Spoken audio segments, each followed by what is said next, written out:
Guys, welcome back to my channel. आज की इस वीडियो में हम अपने chapter chemical reactions and equations के साथ कंटिन्यू करेंगे। मैंने पिछली वीडियो में आपको कॉम्बिनेशन रिएक्शन और डीकॉम्पोजिशन रिएक्शन के बारे में बताया था और काफ़ी होमवर्क भी दिया था एंड आई होप आपने वो होमवर्क कर लिया होगा। और अगर आपको उस होमवर्क से रिलेटेड कोई भी डाउट है या कोई भी क्वेश्चन जो आपसे अटेम्प्ट नहीं हो पाया तो you can ask me in the comment box and I'll definitely give you the answer. I'll provide you with the solution. अब हमें शुरू करना है डिस्प्लेसमेंट रिएक्शन के साथ। एंड मैंने आपको कल भी बताया था कि डिस्प्लेसमेंट रिएक्शन दो तरह का होता है। एक होता है सिंगल डिस्प्लेसमेंट रिएक्शन और एक होता है डबल डिस्प्लेसमेंट रिएक्शन। पहले हम सीखेंगे सिंगल डिस्प्लेसमेंट रिएक्शन, फिर हम जाएंगे डबल डिस्प्लेसमेंट रिएक्शन पे। Activity 1.9, take 3 iron nails and clean them by rubbing with sandpaper. तो इन्होंने इसमें कहा है कि 3 आयरन नेल लो और उनको क्लीन करना है सैंडपेपर से रब करके। Take 2 test tubes marked as A and B. 2 test tube लेनी है और 3 आयरन नेल्स। आयरन नेल्स का तो मैंने बता दिया। अब टेस्ट ट्यूब्स में जो 2 टेस्ट ट्यूब्स आप लोगे उसमें एक को मार्क कर दो ए और एक को मार्क कर दो बी, और हर एक टेस्ट ट्यूब में 10 ml कॉपर सल्फेट सॉल्यूशन लेना है। Tie 2 iron nails with a thread and immerse them carefully in the copper sulfate solution in the test tube B for about 20 minutes. अब जो 2 iron nails हैं उनको thread से thread से बांध के पानी में इमर्स कर दो, मतलब आप पानी नहीं सॉरी कॉपर सल्फेट सॉल्यूशन में इमर्स कर दो टेस्ट ट्यूब बी में 20 मिनट्स तक। और जो एक नेल है उसको थोड़ी देर दूर रख दो, मतलब उसको दूर रखना उससे, जो हमारे टेस्ट ट्यूब में हमने कॉपर सल्फेट सॉल्यूशन लिया है उससे दूर रखना है, क्योंकि उसमें आयरन नेल में चेंज आएगा और हमें पिछले मतलब जो 2 हमने डिसॉल्व कर रहा है उसमें और जो एक हमने अलग से रखा है उसमें, दोनों में हमें चेंजेस नजर आएंगे। After 20 minutes take out iron nails from the copper sulphate solution. 20 minutes बाद आयरन नेल निकाल लो कॉपर सल्फेट सॉल्यूशन में and compare the intensity of the blue colour of copper sulphate solution in each test tube A and B. Also compare the color of the iron nails. As I told you, color of the iron nails dipped in the copper sulfate solution with the one kept aside. उससे colour अगर हम compare करेंगे तो उसमें हमें colour difference नजर आएगा। Iron nails, या दिस इज, ये है आयरन नेल जो हमारा नॉर्मल है और ये है वो आयरन नेल जो हमने कॉपर सल्फेट सॉल्यूशन से निकाला था। तो दोनों के कलर में चेंजेस हैं। Why does the iron nail become brownish in color and the blue color of soft copper sulfate solution fades? हमें दिखा है change in the colour of iron, और एक होता है चेंज कॉपर सल्फेट सॉल्यूशन का कलर, यो fade हो जाता है। ये है हमारा रियल वाला जो हमने लिया था और बाद में रिएक्शन के बाद वो इस कलर का हो जाता है, ब्लू कलर उसका फेड हो जाता है। तो इससे एक हमारी इक्वेशन बनी है that FeS plus CuSO4 aqueous that is copper sulfate results in उसके प्रोडक्ट होते हैं FeSO4 iron sulfate plus Cu. Fe ये है Fe plus CuSO4 results in FeSO4 ये इस प्लस Cu। हमने ये अपनी प्रीवियस क्लास में भी करा था, एट्थ में करा था, यस उसमें था एट्थ या हमने सेवेंथ या एट्थ में करा था ये कि जो हमारा मेटल बहुत मतलब ज़्यादा रिएक्टिव होता है वो दूसरे मेटल को डिस्प्लेस कर देता है। तो इसमें भी यही हो रहा है कि जो Fe है वो CuSO4 में से Cu को डिस्प्लेस कर लेता है और खुद आ जाता है उसकी जगह पे, तो वो बन जाता है FeSO4 प्लस Cu, और Cu जो होता है वो अकेला पड़ जाता है। So it's like this, Fe plus CuSO4 जब Fe उसे डिस्प्लेस कर देता है Cu को तो results in FeSO4 plus Cu, right. This is copper, sorry, this is iron, this is a copper sulfate, and जब वो डिस्प्लेस हो जाता है तो बन जाता है iron sulphate plus copper,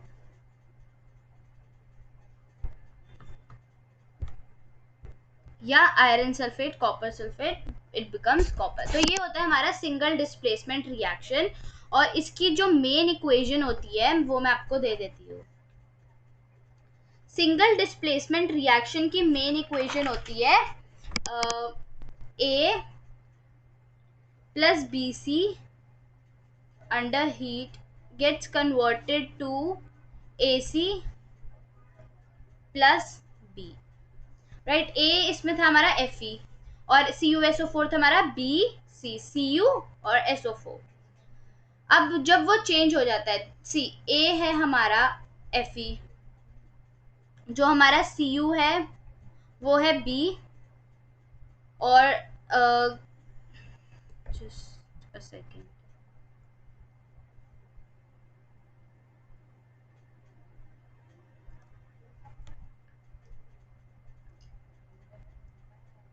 what has happened, just या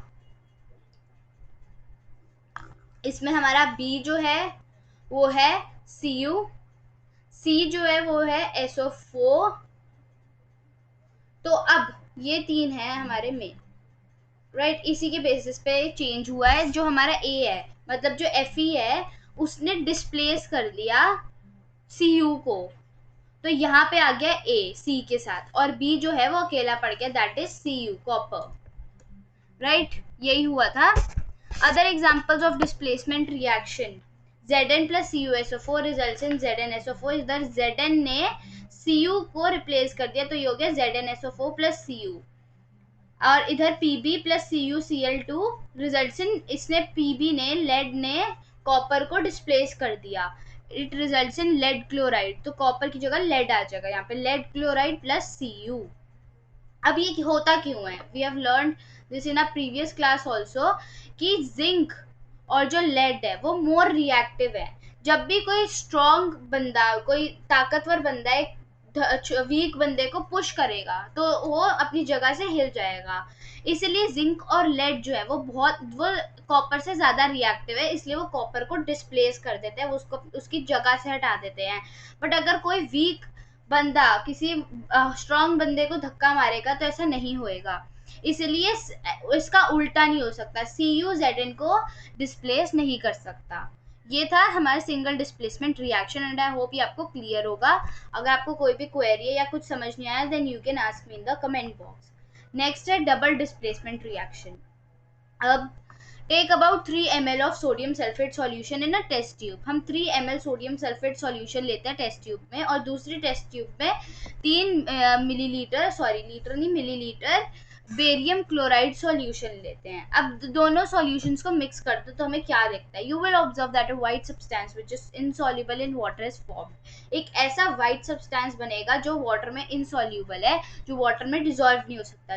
this soluble substance formed is known as a precipitate. तो एक प्रेसिपिटेट फॉर्म होएगा, क्योंकि वो उसको हम उस इनसॉल्युबल सब्सटेंस को हम कहेंगे precipitate. Any reaction that produces a precipitate can be called a precipitation reaction. तो ये हमारा है प्रेसिपिटेशन रिएक्शन, क्योंकि जो हमारा प्रोडक्ट है वो इनसॉल्युबल है, वो पानी में डिसॉल्व नहीं हो रहा। This is precipitate reaction. Na2, इसकी इक्वेशन है Na2SO4 aqueous plus BaCl2 results in BaSO4 plus 2NaCl। इसमें जो है Na2SO4 plus BaCl2, इसमें Ba जो है वो Na की जगह ले लेता है, और जो Ba उसकी जगह ले लेता है, तो जो Na है वो Ba की जगह आ जाता है। ये इसका उल्टा होता है इसमें। तो ये हो जाता है sodium sulphate plus barium chloride results in sodium chloride, उल्टा हो जाएगा, क्लोराइड आ जाएगा उसके आगे, और बेरियम सल्फेट, ये दोनों जो चीजें हैं ये एक्सचेंज हो जाएंगी। ये है डबल डिस्प्लेसमेंट रिएक्शन। एक बार मैं आपको व्हाइट बोर्ड पे जाके भी समझा देती हूँ, just a second.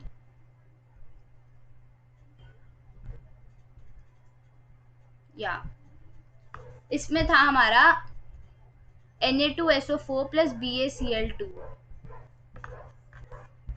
Na2SO4 plus BaCl, sorry,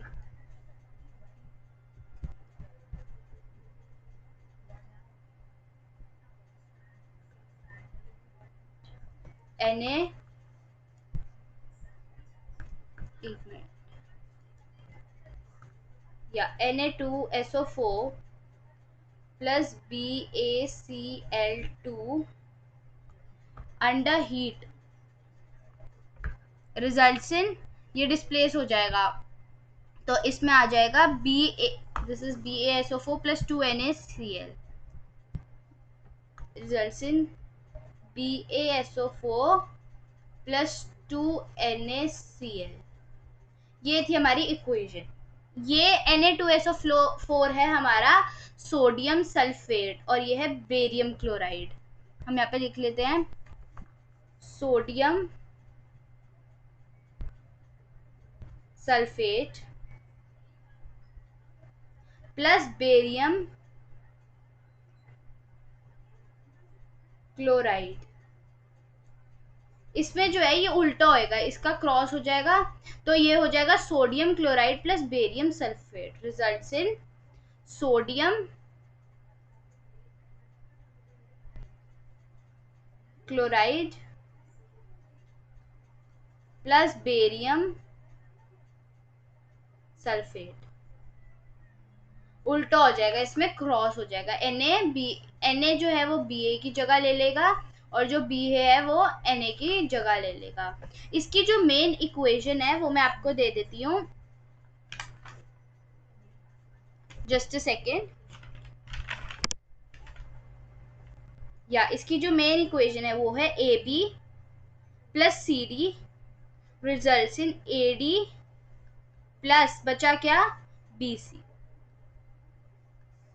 ये जो है ये इसकी मेन इक्वेशन है। उल्टा हो जाएगा, A जो है वो B से मिल जाएगा क्योंकि इधर A D से है, तो A जो है वो B से मिल जाएगा, A जो है वो B से, जस्ट सेकेंड, A जो है वो D से मिल जाएगा और जो B है वो C से मिल जाएगा। ये हो जाएगा, ये हो जाएगी हमारी main equation double displacement reaction की। What causes this? The white precipitate of BaSO4 is formed by the reaction of SO4 2 minus plus and Ba2 plus. The other product formed is sodium chloride which remains in the solution. Such reactions in which there is an exchange of ion between the reactants में change of ions होता है, exchange जो होता है उसको हम कहते हैं double displacement reactions, right? अब आता है oxidation and reduction reaction. Just for your information I would like to tell you that जो ऑक्सीडेशन एंड रिडक्शन की कोई मेन इक्वेशन नहीं होती, ये हमारे अंडरस्टैंडिंग के बेसिस पे हम सॉल्व करेंगे इसे।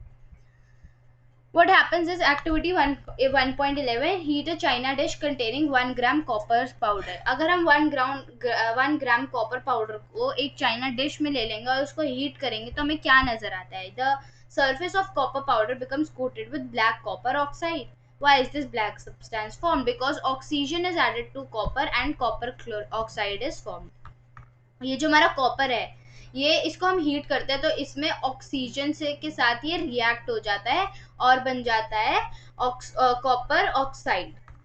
ये रिएक्शन हो जाता है। अब इसकी जो इक्वेशन है वो है 2Cu plus O2 in heat results in 2CuO। ये बैलेंस्ड इक्वेशन है और जब भी कोई इक्वेशन बनती है वो बैलेंस्ड बनती है, as I told in my previous video also. 2Cu plus O2 in heat results in 2CuO। If hydrogen gas is passed over this heated material CuO, the black coating on the surface turns brown as the reverse reaction take place and copper is obtained। अगर इसमें से हम hydrogen gas को पास करें heated material में से, तो जो ब्लैक कोटिंग होती है जो बन जाती है सरफेस पे, उसके due to the reaction of oxygen वो ब्राउन हो जाती है और इसका एकदम रिवर्स रिएक्शन टेक प्लेस होता है और हमें कॉपर मिल जाती है। तो इसका जो वो मतलब जो रिवर्स वाला होएगा उसकी इक्वेशन है CuO plus H2 results in Cu plus H2O। Right, उसमें CuO जो हमारा बना था उसमें से हम हाइड्रोजन पास करें H2 इन हीट, उसको हीट करके रखें और उसमें से हाइड्रोजन पास करें तो वो बनता है Cu, दैट इज कॉपर जो हमने पहले डाला था, plus H2O that is water. If the substance gains oxygen during a reaction it is said to be oxidised. तो जो ऊपर हमें सब्सटेंस को ऑक्सीजन मिली थी तो ऊपर जो था उसकी ऑक्सीडेशन हुई थी, ऑक्सीडेशन. बट जब हमने उसमें से हाइड्रोजन पास करी तो it is said to be reduced. If a substance loses oxygen, इसमें से ऑक्सीजन लूज हुई तभी वो ब्राउन कलर का हुआ, उसको कहते हैं रिडक्शन. तो अगर कोई भी substance, just a second,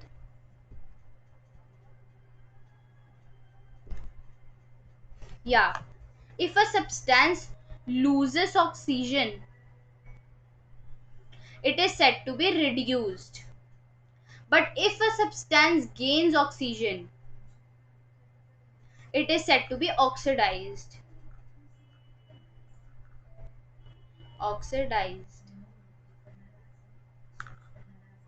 And this is important in reduction and oxidation reaction, right?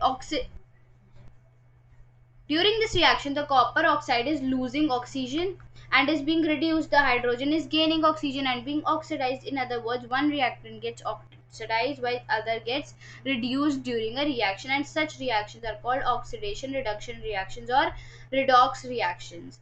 In reactions को हम oxidation reduction reactions भी कह सकते हैं या redox reactions भी कह सकते हैं. तो इसका दूसरा नाम हो गया redox reaction, right? Yeah, some other example of redox reactions are ZNO plus C results in Zn plus CO. तो इसमें ZNO ने ऑक्सीजन लूज करी और वो आ गई C के पास, तो ये हो गया redox reaction. इसमें MnOO2 plus 4HCl results in MnCl2 plus 2H2O plus Cl2. इसमें Mn ने ऑक्सीजन लूज करी और जो H2 था उसने ऑक्सीजन गेन करी, तो ये हो गया हमारा another example of redox reactions. In reaction 1.31 carbon is oxidized to CO and ZNO is reduced to Zn. तो इसमें ऑक्सीडेशन हो गया CO का क्योंकि उसे ऑक्सीजन मिल रही है, और ZNO जो था उसका रिडक्शन हो गया क्योंकि उसमें से ऑक्सीजन क्योंकि उसको उससे ऑक्सीजन निकल गई. In reaction 1.32 HCl is oxidized to Cl2 whereas MnO2 is reduced to MnCl2. Have you observed the, अब इसके जो रियल लाइफ एप्लीकेशंस हैं वो हम देखते हैं ऑक्सीडेशन और रिडक्शन के. करोजन भी इसी के रिडॉक्स रिएक्शन की वजह से होता है. यू मस्ट हैव ऑब्जर्व, जब भी हम कोई आयरन की चीज बाहर पड़ी होती है तो जैसे थोड़ी देर बाद जब मतलब थोड़े सालों बाद जब हम देखते हैं तो उस पर लेयर ऑफ रस्ट आ जाती है.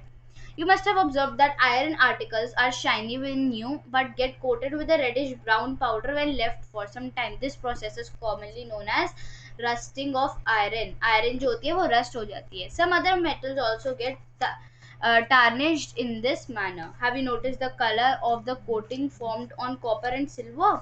इसमें रस्टिंग ऑफ आयरन तो हम बहुत कॉमन है, बट जो कॉपर और सिल्वर है उस पे भी कोटिंग हो जाती है जब हम उसको एक्सपोज रखते हैं एयर में. Have you noticed the color of the when a metal is attacked by substances around it such as moisture, acids, etc. it is said to corrode and this process is called corrosion.